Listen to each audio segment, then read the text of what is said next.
Okay everybody, here is part 3 of my 2019 Dodge Durango Borla Catback Exhaust System install. If you watched part 1 and 2, you can hear the cold start of the stock system, and then in part 2 I kind of show you how it looks laid out on the ground and what it's going to take to install it. It came out pretty easy. It has 6 different nuts holding on the stock system, and then those rubber hangers can be kind of a beast. There are special pliers you can buy to work with those rubber hangers. I didn't have those, and I recommend getting some. I'm going to order some myself.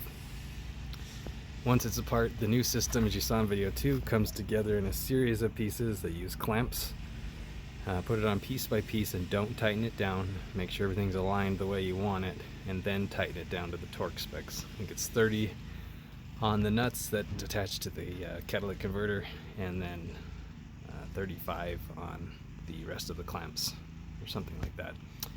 So here you go. Here's a cold start of the Borla Catback Exhaust System on a 2019 Dodge Durango.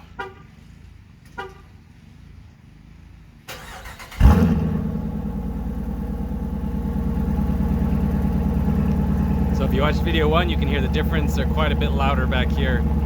Surprisingly quiet inside the vehicle though. So you get a nice loud external sound and a nice cool ride inside.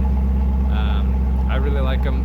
It's really easy to do. It took maybe 2 hours to put it together, and I'm happy to answer questions or help you if you're interested in this. Please like and subscribe if this was helpful to you. If you want to see more Dodge Durango videos, I'm going to be working on this car a lot, just like I do with my Titan and my Camaro and the other vehicles you see on here.